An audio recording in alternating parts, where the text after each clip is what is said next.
Oremos juntos. Nuestro Dios Padre, santo y misericordioso, que nos amas. Vivíamos en pecado dándote la espalda, pero tuviste compasión de nosotros. Y aun cuando no te conocíamos, tú nos amaste primero, y para salvarnos tú, Señor Jesucristo, recibiste el juicio y la maldición que debía caer sobre nosotros. Por tu muerte y por la sangre preciosa que derramaste, limpiaste nuestros pecados para siempre, para que ya no recibamos más el juicio por ellos. Gracias por darnos la vida y la esperanza eterna, Señor. En esta hora nosotros, los redimidos por tu preciosa sangre, estamos reunidos delante de ti para alabar la gracia de Dios, para aprender tu palabra y tener comunión en la congregación de los santos salvos. Te agradecemos por toda esa gracia. Creemos que ahora también estás entre nosotros. Por favor, cuida a cada uno de nosotros. Sosténnos más con tu amor misericordioso y renuévanos más con tu gracia, palabra y el poder del Espíritu Santo, para que así podamos vivir el resto de nuestras vidas sin vergüenza como hijos de Dios. Por la festividad tradicional, nuestros hermanos están regresando a sus tierras natales para encontrarse con sus familiares y vecinos. Por favor, dales la oportunidad de predicar en este momento. Ayúdanos para que sea una oportunidad preciosa para poder evangelizar a nuestros familiares y vecinos que aún no te conocen, Dios. Este mundo se llena cada vez más de caos y confusión. Realmente vivimos en un mundo peligroso en el que no sabemos qué sucederá en el día. Pero Señor, tú que nos guardas y proteges, sabemos que siempre estás entre nosotros para protegernos con tu palabra y tu poder. No nos dejes caer en este mundo malvado, sino haznos predicar con denuedo tu evangelio, para que podamos guiar a muchas almas perdidas ante ti, Señor. Señor, que nos enseñes la palabra necesaria en el momento oportuno y el camino por el cual debemos andar. Ahora también guíanos para que podamos entender la palabra que quieres revelarnos. Hemos orado en el nombre de Jesús. Amén. Abramos nuestras Biblias en Salmo 23. Salmos 23.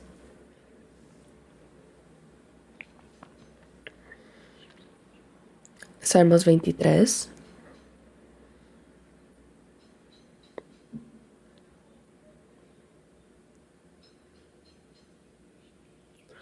Es un pasaje muy conocido y realmente hermoso.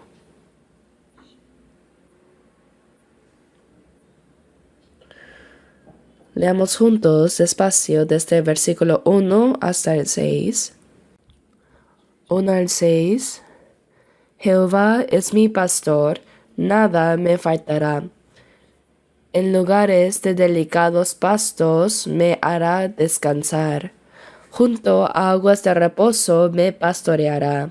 Confortará mi alma, me guiará por sendas de justicia por amor de su nombre. Aunque ande en valle de sombra de muerte, no temeré mal alguno, porque tú estarás conmigo. Tu vara y tu cayado me infundirán aliento. Aderezas mesa delante de mí en presencia de mis angustiadores. Unges mi cabeza con aceite. Mi copa está rebosando. Ciertamente el bien y la misericordia me seguirán todos los días de mi vida, y en la casa de Jehová moraré por largos días. El autor de este Salmo 23 fue David, el segundo rey de Israel. David en su juventud era pastor de rebaño de su padre.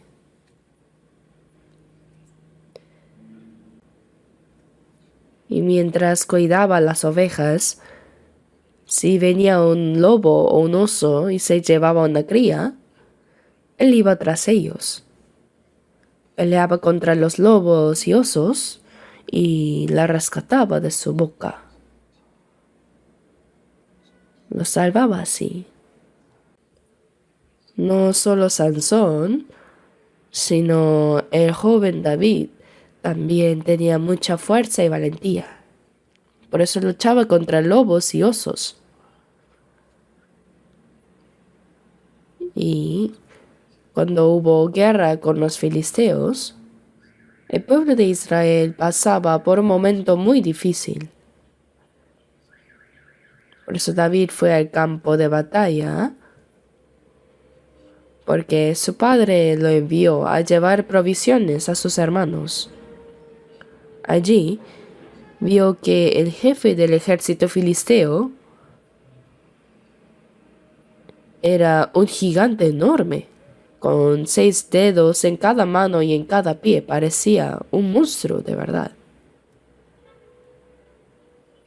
Tenía un escudero que llevaba su gran escudo delante de él. Y ese gigante gritaba ferozmente: Israel, vengan y peleen conmigo.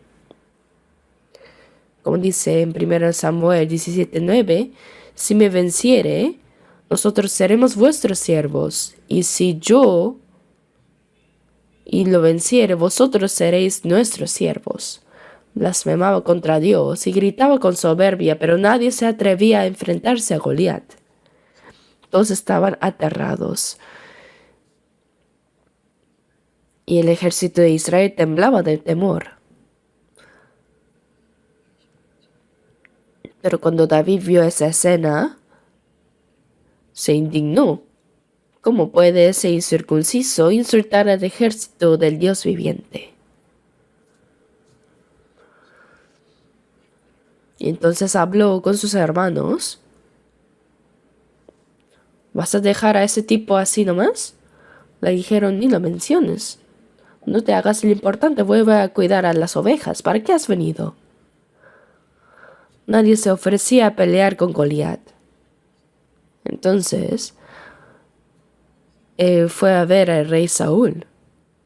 Dijo: tu siervo irá y peleará contra ese filisteo. Pero era un muchacho muy joven. Saúl dijo: bien valiente eres. Pero Goliat ha sido entrenado desde niño y ya es un guerrero muy fuerte. ¿Cómo piensas pelear tú contra él? Entonces David respondió: no, rey, tu siervo era pastor de las ovejas de su padre, y cuando venía un león o un oso y tomaba algún cordero de la manada, salía yo tras él y lo hería y lo libraba de su boca. Jehová, que me ha librado de las garras del león y del oso, también me librará de la mano de este filisteo. Cuando el rey Saúl vio que era un muchacho tan atrevido y valiente, no tuvo más remedio que de decir: si vas a pelear, mejor toma esto. Y le ofreció su armadura. Como Saúl era un hombre muy grande, no le quedaba a David. Se colocó la armadura y no le servía, le quedaba enorme. Con la lanza o la espada se arrastraba por el suelo. ¿Cómo iba a pelear así? Dijo: no necesito eso. Cuando cuidaba las ovejas, tenía una honda que utilizaba. Es parecido a las tirachinas que de niños usábamos en nuestro país. Se pone una piedra y se gira para lanzar. Eso se llama una honda. Y llevó 5 piedras lisas. Bastaría con una, pero no sé, quizá Goliat tenía 5 hermanos, por si acaso pensó por si salían darles un golpe a cada uno. Y así fue hacia adelante, hasta ponerse delante de Goliat, y vio que salía un niño y dijo: hey niño, ¿qué haces aquí? Y David respondió, he venido a pelear contigo, ¿no lo ves? Entonces Goliat exclamó, vaya, mira a este insolente. ¿Acaso no hay hombres en Israel que mandan a un muchacho? Eres demasiado atrevido. Pero David dijo, tú vienes a mí con espada, lanza y jabalina, mas yo vengo a ti en el nombre de Jehová de los ejércitos a quien tú has provocado. Goliat respondió, ¡aso qué atrevido eres! Hoy mismo te despedazaré y te daré como comida a las aves del cielo. David ahora puso una piedra en su honda y la hizo girar con fuerza, y mientras Goliat se preguntaba qué estaba haciendo, la lanzó. La piedra se clavó en la frente de Goliat. Por más que sea un gigante, ¿cómo podría resistir un golpe así? Cayó hacia atrás desplomado. David no tenía espada, así que corrió hacia él, sacó la espada del mismo Goliat y le cortó la cabeza. Así fue como David lo mató e Israel obtuvo una gran victoria ese día. El pueblo vio que Dios estaba con David. Y no solo lo creyeron, sino que además lo honraron y lo alabaron. Finalmente David llegó a ser rey de Israel. Este famoso Salmo 23 fue escrito después de que David se convirtiera en rey. Él pensó, así como yo amaba y cuidaba a mis ovejas, así Dios me ama y me cuida. Yo soy una oveja que pertenece al rebaño de Dios. Y en este salmo expresó ese pensamiento. Se dice que no hay otro poema tan hermoso como este. Jehová es mi pastor. Nada me faltará. David reconoció, soy una oveja guiada por Dios. Este salmo no solo conmovió a David, sino que también nos conmueve a nosotros. Así como David confió en Dios, debemos creer que Él también nos guarda, nos protege y nos guía. Hemos leído este salmo, pero debe convertirse en algo personal. Jehová no es solo nuestro pastor, sino mi pastor es individual. Abramos también Salmo 100. Salmos capítulo 100. Versículo 3. Salmo 100, versículo 3. Leamos juntos. Reconoced que Jehová es Dios. Él nos hizo y no nosotros a nosotros mismos. Pueblo suyo somos y ovejas de su prado. En este Salmo 100 también dice, reconoced que Jehová es Dios. Esto significa que Él es nuestro creador.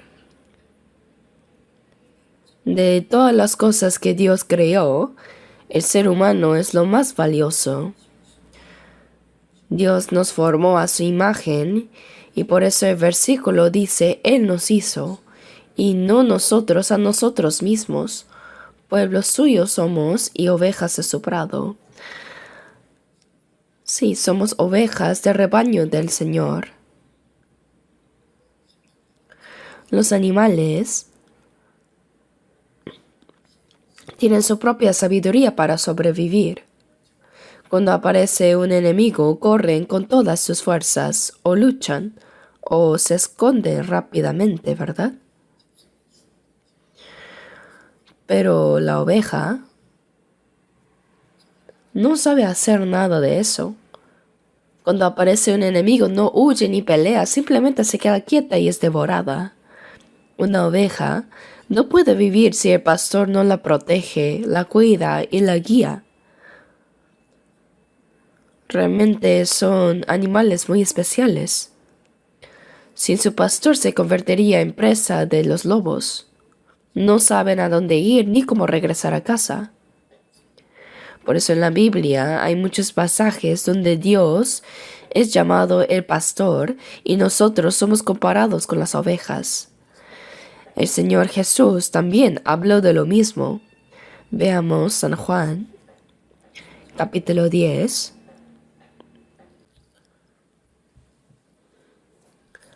San Juan 10, versículo 11. 10:11. Yo soy el buen pastor, y el buen pastor su vida da por las ovejas. Jesús dijo, yo soy el buen pastor. El buen pastor su vida da por las ovejas. El Señor comparó a los salvos con ovejas que Él mismo pastorea. Y como buen pastor, Él entrega su vida por ellas. Antes de ser salvos, nuestras almas estaban cautivas bajo el poder del pecado y del diablo, caminando hacia el infierno. Por eso Jesús vino para salvarnos, tomó nuestro lugar y se ofreció como sacrificio expiatorio por nuestros pecados. Murió en la cruz, derramó su sangre para perdonarnos y al resucitar venció el poder de la muerte. Con su resurrección, mostró que Él es el Cristo, el Salvador que nos ha redimido. Por eso dijo, yo soy el buen pastor. Los salvos tenemos al buen pastor que dio su vida por nosotros. Y ahora Él mismo nos guarda y guía. Así, el Señor explicó detalladamente que Él es nuestro buen pastor. En 1 de Pedro 2:25 dice, porque vosotros erais como ovejas descarriadas. Éramos ovejas perdidas. Y en Isaías 53:6 dice, todos nosotros nos descarriamos como ovejas. Cada cual se apartó por su camino. La oveja que se aparta del pastor se confunde y va por donde quiere. Así, puede caer por un precipicio y morir o ser devorada por las fieras. Pero todos nosotros, como ovejas que se apartaron del pastor, nos descarriamos. Cada cual se apartó por su camino, es decir, vivimos según nuestra propia voluntad y deseo, pero ese destino es el infierno. Judas Iscariote traicionó a Jesús, lo vendió y se llenó de remordimiento que terminó suicidándose. Pero el Señor dijo acerca de Judas en Marcos 14:21, bueno le fuera a ese hombre no haber nacido, pues si no hubiera nacido no habría ido al infierno por lo menos. Por eso como uno de los 12 discípulos había caído, los apóstoles escogieron a otro para ocupar su lugar. En Hechos 1:25 dice, para que tome la parte de este ministerio y apostolado, de que cayó Judas por transgresión para irse a su propio lugar. Judas dejó el puesto precioso que el Señor le había dado como discípulo y fue a su propio lugar, y ese lugar es el infierno. Cuando el hombre se aleja de Dios y vive como una oveja sin pastor, guiado solo por su propio orgullo y deseos, termina en su propio lugar que es el infierno. En 1 Pedro 2:25 dice, porque vosotros seráis como ovejas descarriadas. Las ovejas que se extravían no tienen otra opción que perecer. Pero dice, ahora habéis vuelto al pastor y obispo de vuestras almas. Cuando fuimos salvos, regresamos al buen pastor que nos rescató. El versículo dice, al pastor y obispo de vuestras almas. ¿Y qué significa obispo? En una obra de construcción hay un supervisor que observa atentamente si el trabajo se hace bien, ¿no? Si alguien trabaja mal o negligentemente, lo corrige, lo reprende y le enseña cómo hacerlo bien. Así también el Señor no solo es el pastor de nuestras almas, sino también el supervisor que cuida y vigila toda nuestra vida. Él nos guarda, nos guía y nos observa. Debemos recordar esto siempre. Hemos vuelto al pastor y obispo de nuestras almas. Ahora leamos Juan 10, versículos 4 y 5. Y cuando ha sacado fuera todas las propias, va delante de ellas, y las ovejas le siguen porque conocen su voz, mas el extraño no seguirán, sino huirán de él porque no conocen la voz de los extraños. Cuando el pastor saca a las ovejas de redil, él va delante de ellas, y siempre camina adelante, entonces las ovejas lo siguen porque reconocen su voz. Yo fui a Israel 3 veces y allí hay pastores que cuidan rebaños en los montes. Y si uno observa las colinas, se ven senderos que serpentean por las laderas. Esos son los caminos que las ovejas acostumbran a recorrer. El pastor va adelante y justo detrás de él va la oveja más fuerte. Y siguiéndolo de cerca, las demás ovejas caminan en fila detrás de ella. Así se cumple lo que dice: va delante de ellas y las ovejas le siguen porque conocen su voz. Las ovejas siguen al pastor porque escuchan y reconocen su voz. Y continúa diciendo: más al extraño no seguirán, sino huirán de él porque no conocen la voz de los extraños. Las ovejas pueden distinguir bien la voz de su pastor. Cuando escuchan la voz de alguien desconocido, no lo siguen, sino que huyen. Recuerdo que cuando estuve en Turquía, vi muchos rebaños en el campo y el pastor decía algo en su idioma y las ovejas lo seguían inmediatamente. Entonces me acerqué y le pedí prestado un momento su sombrero y el abrigo de lana del pastor, también su cayado. Intenté hacerme pasar por pastor por un momento y él aceptó con gusto. Así lo imité diciendo Lo hice de manera muy similar, pero las ovejas ni me miraron. Ni una sola oveja me siguió. Si el pastor no hubiera estado ahí, probablemente habrían huido, pensando: ¿quién es este? No es nuestro pastor. Se habrían asustado y escapado. Así son las ovejas. Conocen la voz de su pastor y solo a él siguen. El texto dice: no seguirán la voz de los extraños. Esto significa que cuando somos salvos, el Señor se convierte en nuestro pastor y nosotros en sus ovejas. El Señor, que dio su vida para salvarnos, nos guía hasta que entremos en su reino. La frase "no conocen la voz de los extraños" quiere decir que las ovejas no escuchan otra voz que no sea la del Señor. El que predica la palabra es alguien que representa la voz del Señor, ¿verdad? El predicador no debe hablar de sus propias ideas ni de sus pensamientos y filosofías, sino proclamar la palabra de Dios tal como es. Y las ovejas, los renacidos, pueden discernirlo. Eso no está bien, eso no es la palabra del Señor. Cuando una persona crece espiritualmente, aprende a distinguir si lo que escucha es realmente la palabra de Dios o no.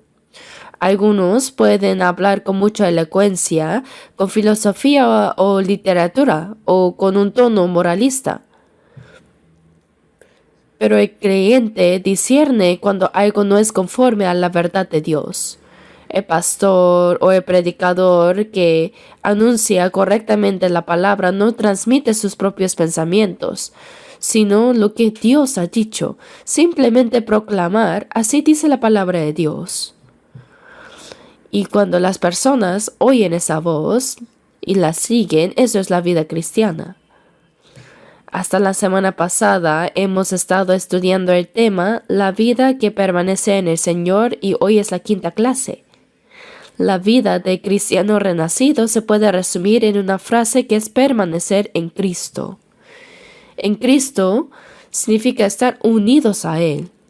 Como dice Juan 14:20, en aquel día vosotros conoceréis que yo estoy en mi Padre y vosotros en mí y yo en vosotros.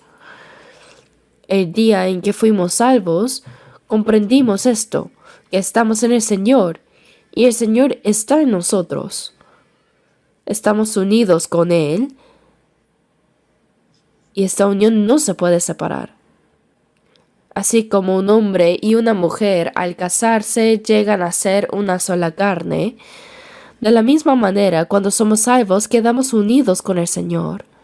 El Señor está en nosotros y nosotros en Él. Por eso permanecer en Cristo significa vivir en unión con Él, bajo su gracia, bajo su palabra y el poder del Espíritu Santo. En esa unión el Señor nos protege y nos guía. Vivir bajo su gracia y su palabra siendo guiados y guardados por Él. Eso es permanecer en el Señor. La vida que permanece en el Señor. Por eso David confesó, Jehová es mi pastor, nada me faltará. Debemos reflexionar profundamente en esto. Dios es mi pastor. Él es quien me guarda, me alimenta, me protege y me guía. No es una persona poderosa, ni un rico quien nos guarda.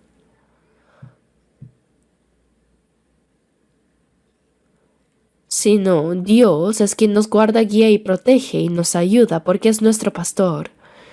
Como dice en Salmo 23, 1 a 2, Jehová es mi pastor, nada me faltará.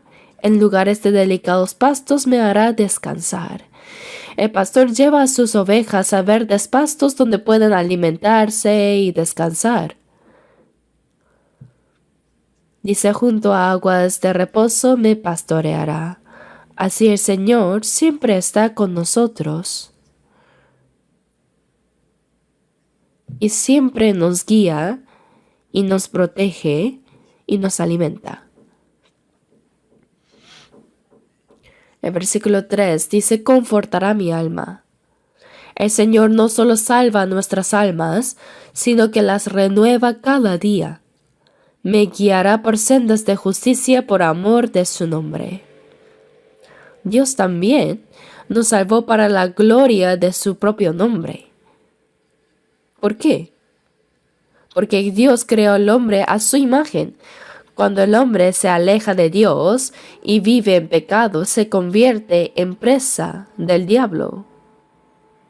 Si el hombre termina en el infierno, eso no trae gloria a Dios. Por eso, aunque el ser humano pecó, Dios lo amó y entregó a su Hijo unigénito hasta la muerte en la cruz para salvar su alma. Así, el Señor no solo nos salvó, sino que nos guarda, protege y guía hasta que lleguemos a su reino. Por tanto, dice, confortará mi alma, me guiará por sendas de justicia por amor de su nombre. Nuestra salvación es ante todo para la gloria del nombre de Dios. En Isaías 43:25 dice, Yo soy el que borro tus rebeliones por amor de mí mismo y no me acordaré de tus pecados. Dios tiene misericordia de nosotros, pero su perdón no es solo por compasión, sino por amor a su nombre, para que su gloria sea manifestada en la salvación del hombre. En Proverbios 14:28 dice, en la multitud del pueblo está la gloria del rey, y en la falta del pueblo la debilidad del príncipe. Imagina un reino con un territorio inmenso, con un palacio magnífico y majestuoso, pero con apenas unas pocas personas viviendo ahí, digamos 10 o 12. Entonces, ¿creen que un rey estaría feliz con solo unos pocos súbditos? No. La gloria de un rey está en tener muchos ciudadanos. Por eso dice, y en la falta del pueblo, la debilidad del príncipe. Cuando muchas personas son salvas, eso trae gloria a Dios. En Juan 15:5, Jesús dijo, yo soy la vid, vosotros los pámpanos. El que permanece en mí y yo en él, éste lleva mucho fruto. Y el versículo 8 dice, en esto es glorificado a mi Padre, en que llevéis mucho fruto. Cuando predicamos el Evangelio y muchas almas son salvadas, Dios se alegra y su nombre es glorificado. Así incluso nuestra salvación es para su gloria. Por eso la obra que hace Dios en nosotros es perfecta. Yo soy el que borro tus rebeliones por amor de mí mismo, y no me acordaré de tus pecados. Nuestra salvación es para la gloria del nombre de Dios. Por eso Salmo 23:3 dice, me guiará por sendas de justicia por amor de su nombre. El hecho de que Dios guía a los salvos por el camino de la justicia y la verdad también es para su gloria. Así como los padres se sienten felices y honrados cuando sus hijos crecen sanos, estudian, viven correctamente y se comportan bien, de la misma manera, también Dios se glorifica cuando sus hijos, a quienes Él salvó, crecen espiritualmente y viven conforme a su voluntad. Pero si un hijo crece desobediente, vive mal y causa vergüenza, eso se convierte en una deshonra para sus padres. Por eso Dios nos salvó para su gloria, y como esa obra es para su propio nombre, Él la hace perfecta y completa. Me guiará por sendas de justicia por amor de su nombre. Por eso, les invito a que cuando estén en casa vuelvan a leer el Salmo 23 y lo mediten profundamente. Dice, confortará mi alma, me guiará por sendas de justicia por amor de su nombre. Aunque ande en valle de sombra de muerte, no temeré mal alguno, porque tú estarás conmigo. A veces el pastor debe guiar a las ovejas por valles oscuros. Si el pastor no estuviera ahí, las ovejas no podrían pasar, sentirían miedo. Así también nosotros, cuando caminamos por el valle de sombra de muerte, no tememos, porque el Señor está con nosotros. Todos tendremos que atravesar ese valle algún día. Si el Señor viniera hoy y fuéramos arrebatados, no moriríamos. Pero si Él se demora, llegará el momento en que partiremos de este mundo. Pasaremos por el valle de la muerte. Y aún en ese momento, ¿saben? El Señor estará con nosotros. Por eso los cristianos no temen a la muerte ni siquiera un poco. Aún cuando muramos, el Señor está con nosotros. Lo he escuchado muchas veces. Una de las hermanas de nuestra iglesia era diácona y era profesora universitaria. Ella enfermó de cáncer y finalmente partió con el Señor, y en aquel tiempo yo estaba predicando en París. Y cuando llamé me dijeron que estaba internada en el hospital de la Universidad de Hanyang. Cuando llegué ya había fallecido. Pero una hermana que estaba junto a ella me contó que mientras estaba sentada en la habitación, la hermana profesora dijo, hay una persona vestida de blanco sentada a mi lado. ¿Quién sería? Era un ángel que había venido a llevarla. No es una historia inventada. Cuando morimos, los ángeles vienen a recogernos. ¿Sabían eso? Por eso cuando pasemos por el valle de sombra de muerte, el Señor está con nosotros. Los cristianos no tienen por qué temer a la muerte. Cuando llega ese momento, el Señor mismo está ahí, junto a nosotros. Él nos guía a través de ese valle oscuro hasta introducirnos en su reino. Como dice en Salmo 48:14, Dios, Él nos guiará aún más allá de la muerte. Y el apóstol Pablo también dijo en 2 Timoteo 4:18, el Señor me librará de toda obra mala y me preservará para su reino celestial. Así que cuando decimos, Jehová es mi pastor, debemos entender que no solo nos alimenta, guía y ayuda, sino que también está con nosotros en el valle de la muerte. El cristiano no tiene por qué temer morir,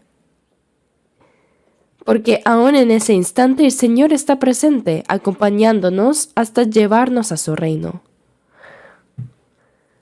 En Salmo 23:4 dice, tu vara y tu cayado me infundirán aliento. En las pinturas solemos ver al pastor con una vara del tamaño de su estatura, con una parte curva arriba, así, y recta abajo. En realidad no son dos objetos distintos, sino son una sola pieza. La parte curvada es el cayado y la parte recta es la vara. ¿Y para qué la usa el pastor? No es simplemente para apoyarse cuando está cansado, sino que cuando una oveja cae al agua, el pastor extiende el cayado y la saca. Así. Y si una corre demasiado rápido, le engancha el cuello suavemente y le dice, ve más despacio. Y si alguna se queda atrás, la anima, vamos, no te quedes atrás. Si una se desvía o desobedece, la corrige con la vara. El pastor protege y guía a sus ovejas con la vara y el cayado. Por eso dice, tu vara y tu cayado me infundirán aliento. Quiere decir que el Señor nos protege y guía con su poder y su cuidado. Y el versículo 6 dice, ciertamente el bien y la misericordia me guiarán todos los días de mi vida. Esto quiere decir que el Señor está con nosotros todos los días. Y en la casa de Jehová, dice aquí, moraré por largos días. David escribió este salmo hace unos 3000 años, aproximadamente 1000 años antes de que viniera Jesucristo. Él vivía con la esperanza de habitar eternamente en la casa de Dios, en su reino. Cuando pasemos por el valle de sombra de muerte, ¿a dónde iremos después?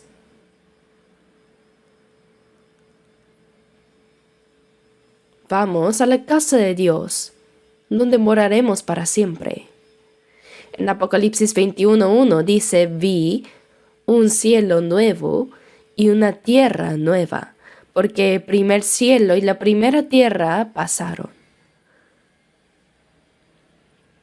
En el cielo Dios mismo enjugará nuestras lágrimas, nos guardará y estará con nosotros eternamente. Viviremos para siempre bajo su amor, su protección y su dirección. En Hebreos 1:14 sobre los ángeles está escrito, ¿no son todos espíritus ministradores enviados para servicio a favor de los que serán herederos de la salvación? Esto nos enseña que los ángeles fueron creados antes que el ser humano. ¿Pero por qué los creó Dios?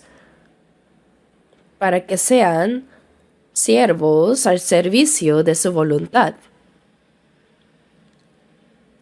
Pero ellos no son hijos de Dios.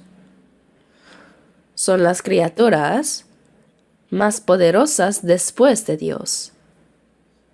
Entre ellos hubo uno llamado Lucifer, quien llevó consigo a 1/3 de los ángeles que le pertenecían e intentó ser como Dios. En Isaías 14:12 se menciona, ¿cómo caíste del cielo, lucero hijo de la mañana? Este ángel glorioso, lleno de hermosura y sabiduría, se rebeló queriendo ser igual a Dios. Pero en Isaías 14:15 dice, mas tú derribado eres hasta el Seol, a los lados del abismo. Dios preparó el infierno para los ángeles caídos. En Mateo 25:41 dice: apartaos de mí, malditos, al fuego eterno preparado para el diablo y sus ángeles. El diablo, Satanás, es un ángel caído, y sus ángeles son aquel tercio de ángeles que siguieron a Lucifer en su rebelión. Todos ellos fueron expulsados del cielo. Pero ahora también siguen actuando en este mundo. ¿Sabían eso? En este mismo mundo en el que vivimos, Dios también está presente. Aunque no lo veamos con nuestros ojos, Él está aquí muy cerca, y al mismo tiempo el diablo también nos está mirando así. Como no puede quitar la salvación de los salvos, intenta impedir que vivamos una vida cristiana plena, y a los que aún no son salvos los distrae y los aleja del Evangelio para que no sean salvos. Es muy raro. Las personas aceptan fácilmente lo malo del mundo, pero cuando alguien les habla de la gracia de Dios o del Evangelio se incomodan o lo rechazan. Es porque el diablo influye en sus corazones. Recuerdo una anécdota. La esposa de un médico que era creyente intentaba predicar a su esposo, pero él le respondía en tono burlón: tú cree y ve al cielo, yo me iré al infierno y viviré allá con Miss Corea. ¿Pero creen que en el infierno habrá Miss Corea? En el cielo, los salvos seremos transformados en cuerpos gloriosos más hermosos que los ángeles. Como dice en Filipenses 3:21, cuando venga el Señor, transformará el cuerpo de la humillación nuestra para que sea semejante al cuerpo de la gloria suya. Seremos transformados gloriosamente como el cuerpo del Señor, y como serán cambiados los que van al infierno, como el diablo. De verdad. El infierno es un lago de fuego y azufre, un lugar de oscuridad, de pecado extremo, donde los condenados se hieren y se odian y se destruyen entre sí. Por otro lado, el cielo es el lugar donde abundan la gracia y el amor de Dios. Allí los ángeles sirven a los salvos. Realmente los cristianos salvos somos más valiosos que los ángeles. Ellos son siervos, pero nosotros hijos de Dios. Y aún más, la Biblia dice que los salvos son la esposa de Cristo.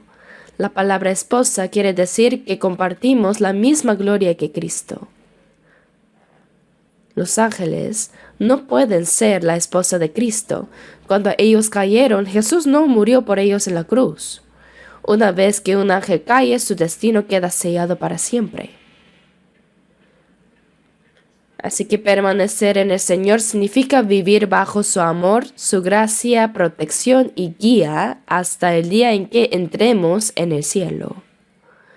Vivir dentro de ese amor y cuidado es permanecer en Cristo. Un niño, desde que nace, crece bajo el amor y el cuidado de sus padres. Y aun cuando ese hijo crece, se casa y forma su propio hogar, los padres siguen preocupándose por él, observando y ayudando hasta el final. Pero el amor de Dios no se puede comparar con el de los padres. Por eso la vida cristiana normal es vivir en comunión con el Señor. Ahora vamos a buscar en Salmo 37. Salmo 37, versículos 23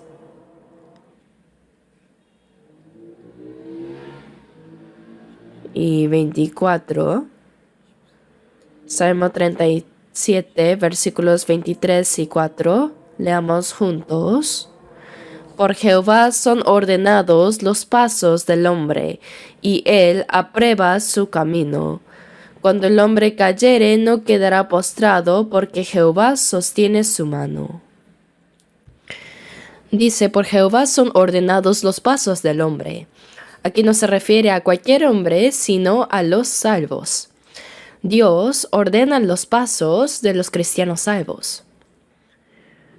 Desde el momento en que recibimos la salvación hasta el día en que lleguemos al cielo, Dios ya ha trazado todo nuestro camino. Y dice, aprueba su camino. Dios se complace cuando caminamos por la senda que Él ha preparado para nosotros. La verdadera vida cristiana no consiste en vivir a nuestra manera durante la semana y venir el domingo a la iglesia para cantar, orar, dar una ofrenda y decir adoramos al Señor. Eso, en realidad, también lo hacen bien los budistas o los musulmanes, incluso con más entrega. Los cristianos no renacidos son iguales a otras religiones. Eso no es la vida cristiana. La verdadera vida cristiana es caminar cada día por el camino que el Señor ha trazado para nosotros.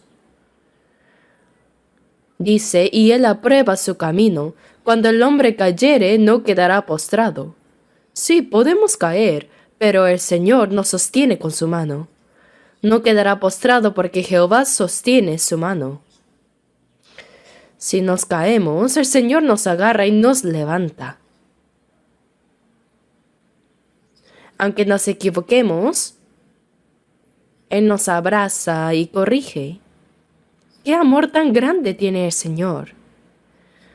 Pero eso no significa que ignore nuestras faltas. Él nos disciplina también porque nos ama. Ahora abramos en Salmo 32, versículo 8.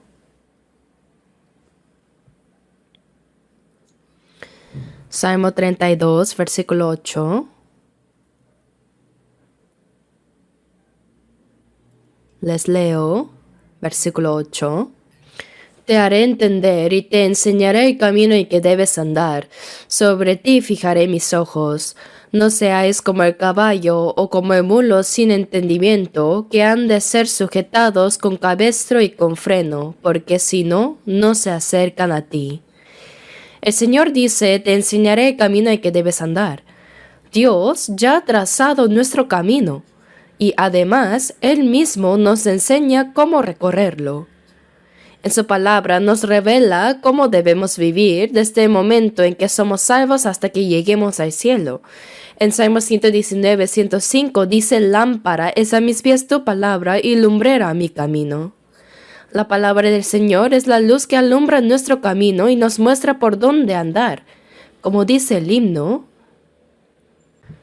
el Señor alumbra mi caminar.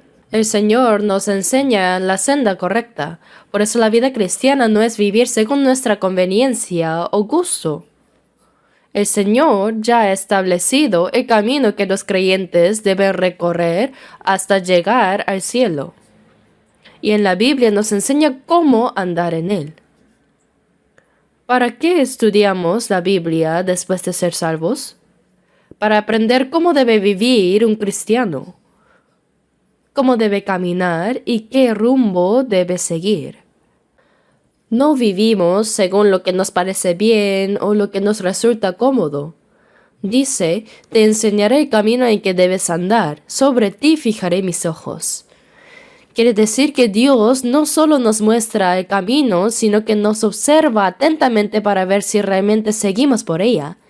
Recuerdo que hace muchos años fui a Seongwipo en la isla de Jeju y necesitaba encontrar una casa por primera vez, así que le pregunté a una señora y ella me dijo, vaya todo derecho, luego gire a la izquierda y después verá un cruce. Entonces seguí caminando. Pero al rato dudé si iba bien o no, entonces al volver la vista vi a la señora a lo lejos observándome si estaba tomando el camino correcto. No, no por ahí, sino allá. Era muy amable. Así también el Señor, Él nos enseña el camino por donde debemos andar y observa atentamente si seguimos su dirección o no. Nos mira para ver si aprendemos su palabra y si vivimos conforme a ella, o si nos desviamos hacia otro camino.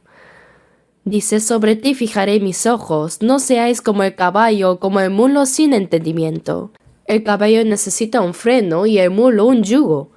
Si no se les controla, no caminan bien porque quieren seguir su propia voluntad. Dice, no seáis como el caballo o como el mulo sin entendimiento, que han de ser sujetados con cabestro y con freno. Estos animales son torpes y obstinados. Recuerdo que en mi infancia mi familia tenía un caballo. Para controlarlo había que ponerle freno, bocado adentro. Pero ¿cómo no se le rompen los dientes? Pero ¿sabían que en esa parte de la mandíbula del caballo no tiene dientes? Dios lo creó así desde el principio, dejando ese espacio vacío para colocar el freno sin dañarlo. Si no me creen, abran la boca de un caballo y toquen con el dedo. Ahí no hay dientes. Así se le coloca el bocado y luego la brida que va alrededor del cuello o de la cabeza. El buey, en cambio, se guía por un aro que le atraviesa la nariz.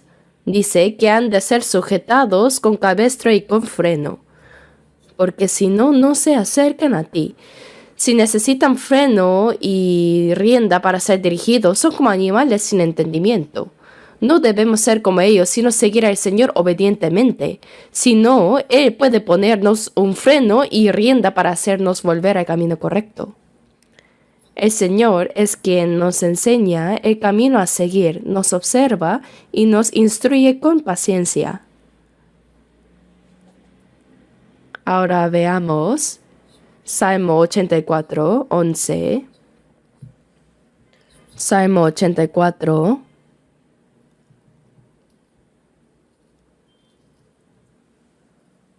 Versículo 11. Leámoslo juntos. Salmo 84, versículo 11, leamos. Porque sol y escudo es Jehová Dios, gracia y gloria dará Jehová. No quitará el bien a los que andan en integridad. Aquí dice, no quitará el bien a los que andan en integridad. Andar en integridad para los salvos es vivir conforme a la palabra de Dios. Integridad significa vivir derechamente, rectamente, seguir el camino que Dios ha establecido sin desviarse. A quienes viven así, el Señor no quitará el bien. Les concede toda clase de bendiciones. Piénsenlo, si hemos sido salvos y somos hijos de Dios, el Creador del cielo y de la tierra es nuestro Padre. Jesús nos enseñó a orar, Padre nuestro que estás en los cielos. Papá, sí. Dame esto, por favor. A los niños los padres les dan todo lo que necesitan, pero el amor de los padres no se puede comparar con el amor de Dios. Dios que salvó nuestras almas, si vivimos conforme a su voluntad y andamos en integridad hasta entrar en su reino, jamás nos quitará el bien. Nosotros no vivimos solo dependiendo de nuestros propios medios, esfuerzos o sabiduría. Claro que debemos esforzarnos, pero siempre dentro de la palabra de Dios. ¿Saben algo?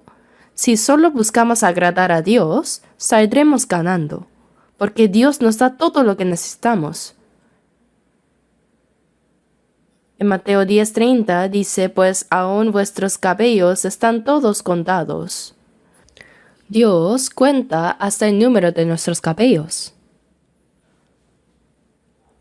Y en Salmo 147:4 dice, cuenta el número de las estrellas, a todas ellas llama por sus nombres. Ni siquiera los astrónomos saben cuántas estrellas existen.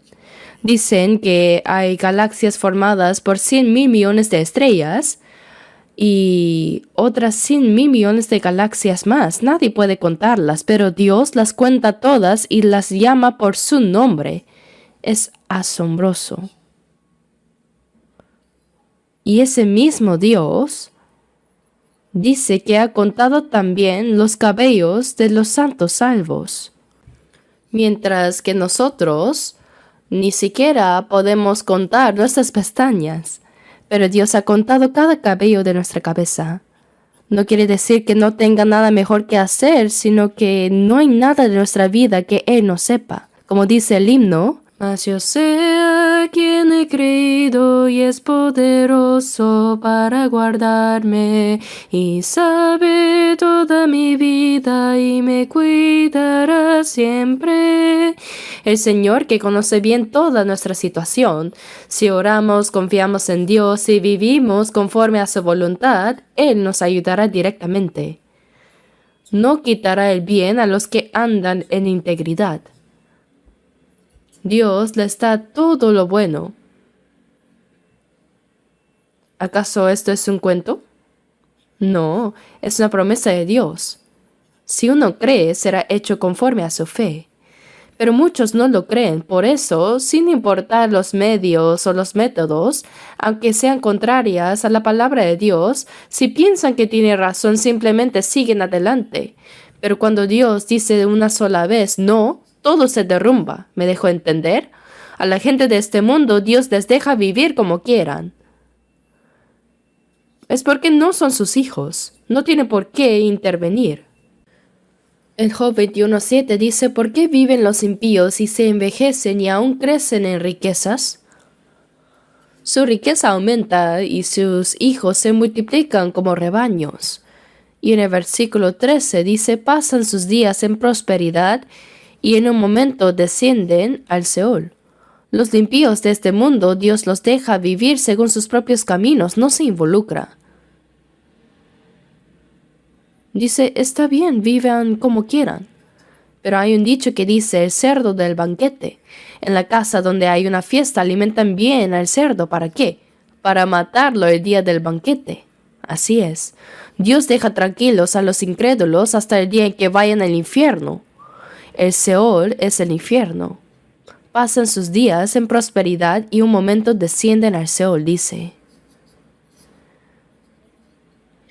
Así que cuando la gente del mundo prospera, aunque use todo tipo de medios y métodos, aunque tenga éxito, fama o poder, no hay nada que envidiar ni quejar.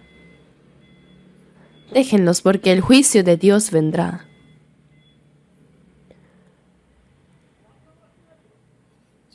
Dios no permite que sus hijos vivan como quieran. Si no seguimos el camino que nos enseña, nos disciplina. Y si aún así no cambiamos, Dios nos puede llevar. Algunos reciben la disciplina de Dios hasta la muerte. ¿Lo sabían? El que verdaderamente ha sido salvo no irá al infierno, pero desde ese momento Dios gobierna su vida porque es su hijo. Eso es permanecer en el Señor, dentro de su plan, vivir bajo su protección y su gobierno. No se puede salir de eso. ¿Podemos vivir lejos de Dios haciendo lo que queramos acaso? Dios no lo permite. Si alguien puede vivir como quiere sin que le pase nada, entonces es un hijo que Dios ya ha desechado.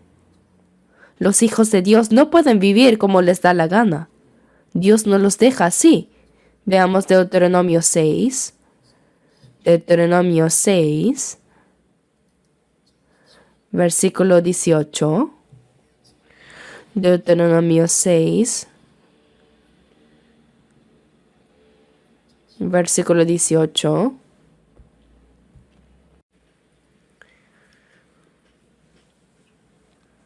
Leamos juntos.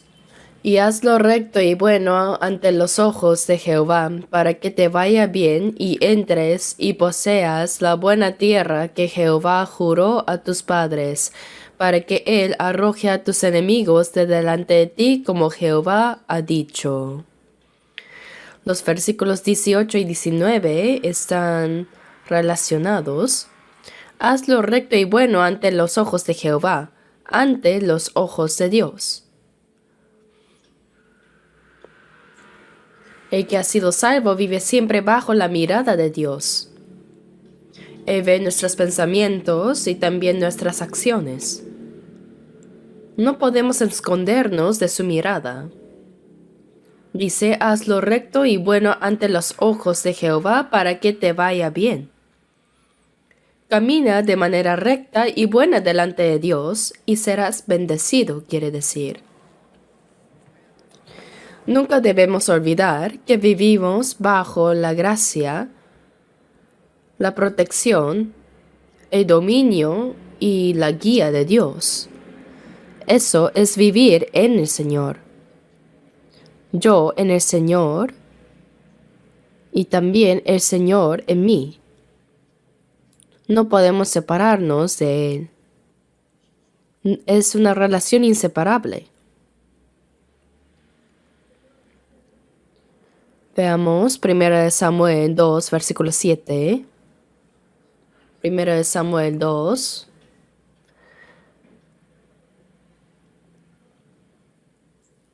Versículo 7. 1 Samuel 2.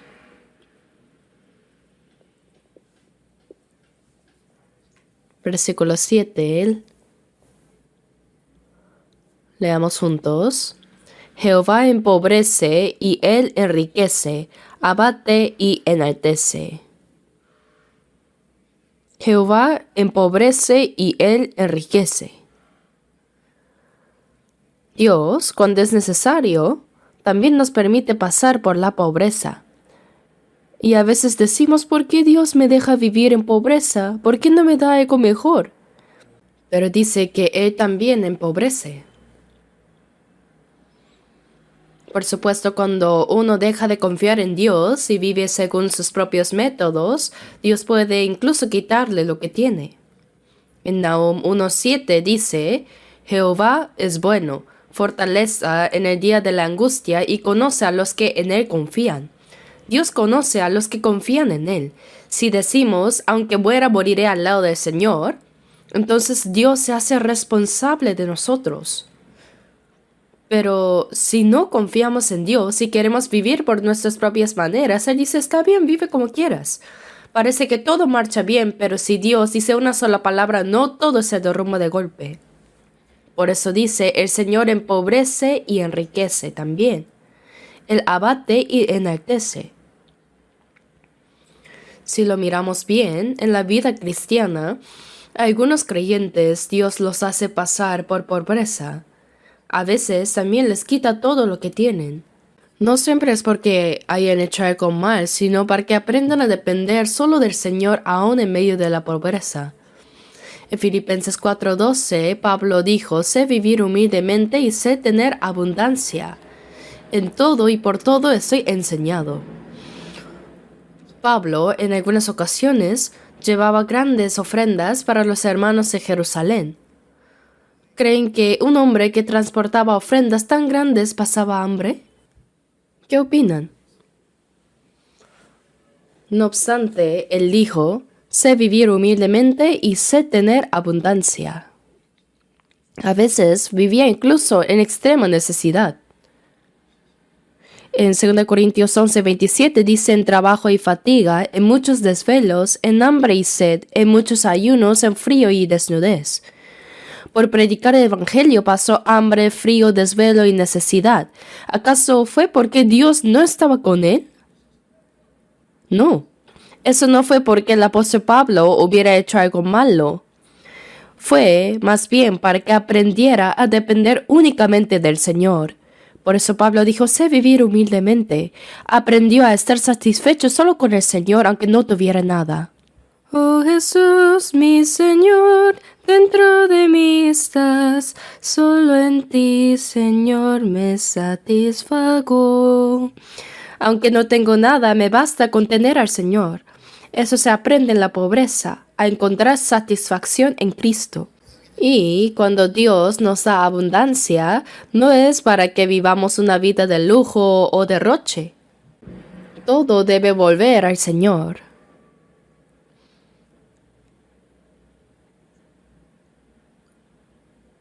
¿Conocen el dicho? ¿Las riquezas son la prueba del carácter? Si uno quiere saber cómo es una persona, cuáles son sus valores o su propósito en la vida, hay una manera muy sencilla de saberlo. Dale una gran cantidad de dinero. Dale 10 millones o más de dólares y dile, úsalos como quieras. Entonces, al ver cómo usa ese dinero, puedes saber al 100% cuál es su verdadera forma de pensar y vivir. En Estados Unidos hay loterías. A veces el premio es enorme, de millones y millones de dólares. Y cuando alguien gana, ¿qué pasa? Piensa que su destino cambiará por completo, ¿verdad? Compra primero la mejor casa, luego un auto de lujo, lo mejor. Después cambia todos los electrodomésticos por nuevos y también cambia de esposa. Ya no trabaja porque tiene dinero. ¿Y qué sucede? Se arruina por completo. Eso no es una bendición. Cuando fui a China, fui a predicar el Evangelio. Visité aldeas tan pobres que ni siquiera tenían teléfono. Era impresionante la pobreza allá. Pero algunas de esas personas fueron a Corea a trabajar. Conocieron a nuestros hermanos, trabajaron en construcción y acumularon mucho dinero y luego regresaron a Corea y ya no quisieron trabajar más. Se vestían con traje y corbata, paseando como si fueran señores importantes. Decían, ¿para qué trabajar? Aquí no pagan bien. Y cuando se les acababa el dinero, solo pensaban en regresar a Corea para ganar más. Y no trabajaban ahí. Así que tener mucho dinero no siempre es bueno. A veces el dinero destruye a las personas, las hace orgullosas y también perezosas. Por eso a los creyentes, Dios a veces también los enriquece, como el apóstol Pablo. Pero Pablo no usó esa abundancia para su propio placer, sino para el Señor. ¿Y qué debemos hacer nosotros cuando Dios nos enriquece? Usarla para la obra misionera. ¿Saben cuántas personas pobres hay en América Latina y en África? Tenemos que apoyar la predicación del Evangelio ahí, construir centros de retiro, levantar iglesias y sostener a los predicadores del Evangelio. Eso es lo que hacemos. Eso es la obra que hacemos. La Oficina Central de Misiones Mundiales está en la iglesia de Seúl, en el centro misionero. Y el año pasado, a través de esa oficina, se enviaron unos 18.200 millones de wones para la obrera misionera mundial. Yo no sabía esa cifra exacta, pero alguien me lo contó. ¿Acaso nosotros insistimos en que la gente ofrende? No, cada uno lo hace voluntariamente. El verdadero cristiano no usa su dinero como quiere, sino para la causa del Evangelio. Como dice, teniendo sustento y abrigo, estemos contentos con esto. Y lo demás, que sea para el Evangelio.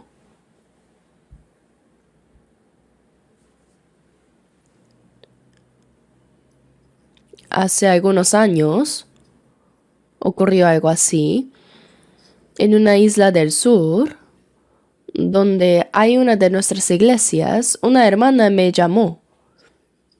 Me dijo, Pastor, me han llegado 500,000 wones y yo quiero ofrendar este dinero ahora.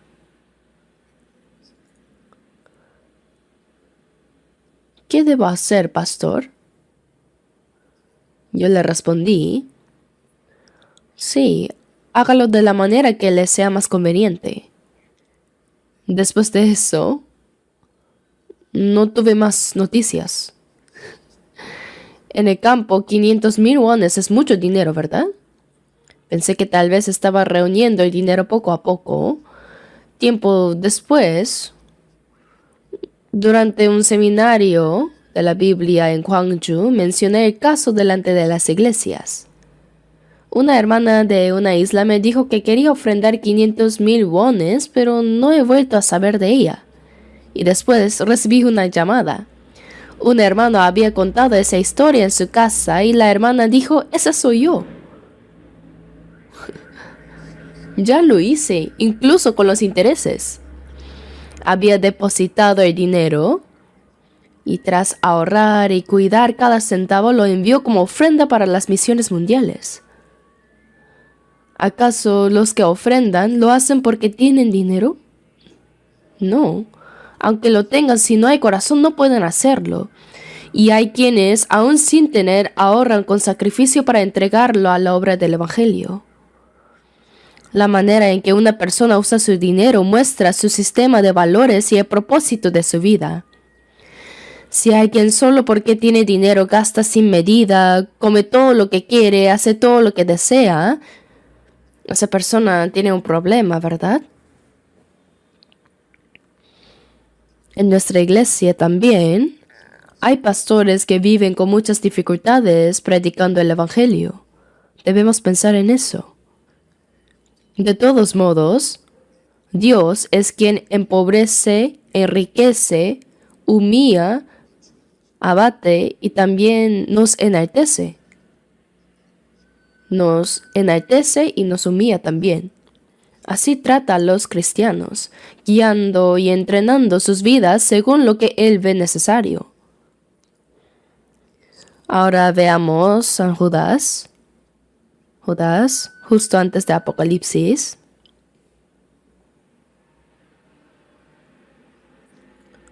Judas es muy breve, solo tiene un capítulo. Es el libro más corto de la Biblia. Judas 1, versículo 24 y 25 leamos.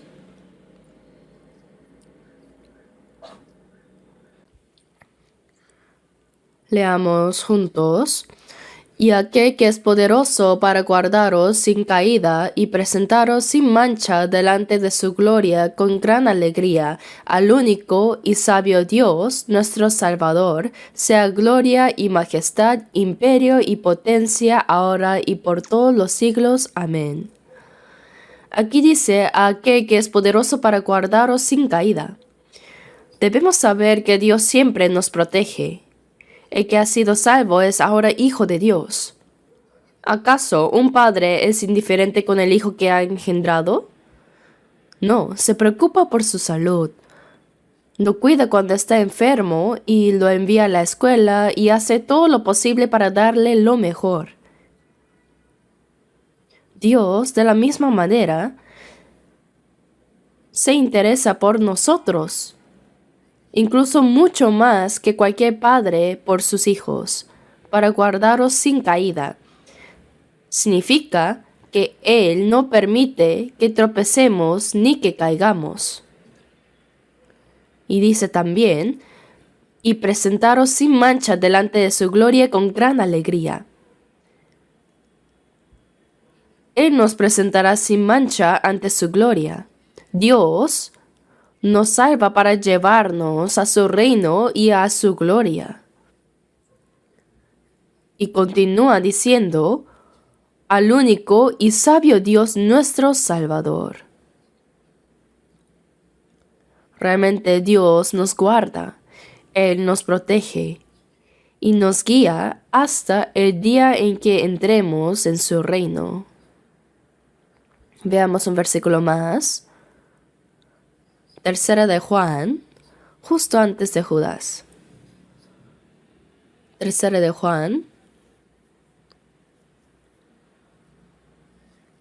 capítulo 2. También tiene solo un versículo. Versículo 2. Amado, yo deseo que tú seas prosperado en todas las cosas y que tengas salud, así como prospera tu alma. Estas palabras fueron escritas por el apóstol Juan, el discípulo del Señor Jesús. Y el versículo 1 dice, el anciano. Comienza diciendo el anciano. Se llama anciano al apóstol, quiere decir un mayor en la iglesia, aquel que enseña.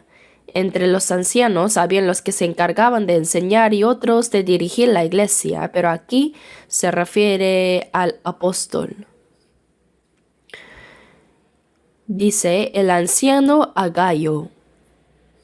En la iglesia aparecen varias personas con el nombre de Gayo. Por ejemplo, en Romanos 16:23 se menciona a Gayo, hospedador de la iglesia, un hermano que se encargaba de atender y alimentar a los hermanos. También hubo otros que trabajaron mucho para el evangelio, cada uno con un corazón fiel y dedicado. En total se mencionan 3 personas con el nombre Gayo en diferentes pasajes, pero no se sabe con certeza cuál de ellos es el mismo. Sin embargo, en común todos fueron ejemplos en la vida cristiana, fueron creyentes que vivieron de manera fiel y digna ante Dios. Y dice, el amado a quien amo en la verdad. El apóstol Juan dijo a Gayo a quien amo en la verdad. En el versículo 2 repite, amado, yo deseo que tú seas prosperado. Juan dijo 3 veces, amado. Esto muestra cuánto amor sentía por Gayo. Este hombre vivía tan bien la vida cristiana, era tan fiel y ejemplar que el apóstol Pablo lo amaba profundamente.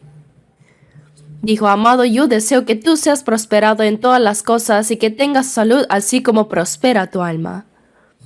Amado, así como prospera tu alma. ¿Qué significa que el alma prospere? Significa no solo haber recibido la salvación, sino también vivir sirviendo a Dios y buscando su voluntad.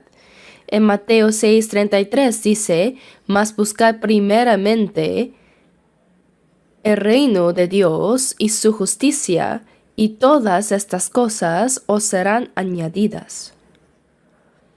Esto quiere decir que además de ser salvos, debemos servir al Señor y además vivir conforme a su voluntad. Si vivimos buscando su reino y su justicia, Dios promete añadirnos todo lo necesario. Por eso cuando el apóstol Juan ora diciendo, amado, yo deseo que tú seas prosperado en todas las cosas y que tengas salud, así como prospera tu alma, está pidiendo una bendición completa. Que el bienestar físico y material de su hermano sea tan abundante como su prosperidad espiritual. Cuando uno ama verdaderamente a alguien, ora por esa persona. ¿Y cómo debemos orar? Señor, bendice a este hermano conforme a su fe y a su obediencia según tu voluntad.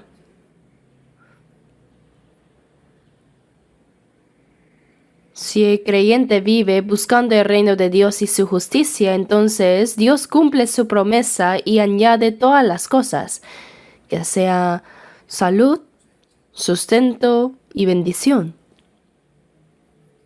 Algunos llaman a esto una bendición triple, pero no es algo que se aplica a cualquiera. Primero debe cumplirse la condición así como prospera tu alma. El alma prospera cuando ha sido salva y cuando vive en obediencia a Dios. Entonces el Señor concede bienestar en todas las áreas de la vida. Todo esto sucede dentro de la gracia, el amor y la protección de Dios. Esta es la vida en el Señor, la vida que se vive bajo su cuidado. Los salvos somos ahora hijos de Dios.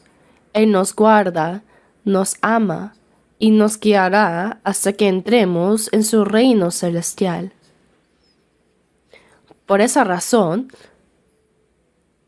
lo único que debemos buscar es cómo vivir conforme a su voluntad y cómo agradarle más. Si hacemos eso, Dios mismo se encargará de todo lo demás. Oremos juntos. Nuestro Dios Padre misericordioso, en esta última época que has determinado, y entre tantas personas, gracias por llamarnos y salvarnos primero. Nos has diferenciado santamente de este mundo y gracias por guardarnos y guiarnos para que vivamos bajo la protección tuya. Nosotros permanecemos en ti y tú permaneces en nosotros. Creemos que siempre nos guardas y hasta que entremos en tu reino nos guiarás. Señor, ayúdanos para que las cosas vanas de este mundo no roben nuestro corazón. No queremos seguir los deseos de la carne, sino solo tu santa voluntad para alegrarte. Haznos recordar y confiar siempre en que hasta que entremos en tu reino, estaremos bajo tu dominio y protección. Encomendamos todo en tus manos de poder y misericordia, y oramos en el nombre de nuestro Señor y Salvador Jesús. Amén.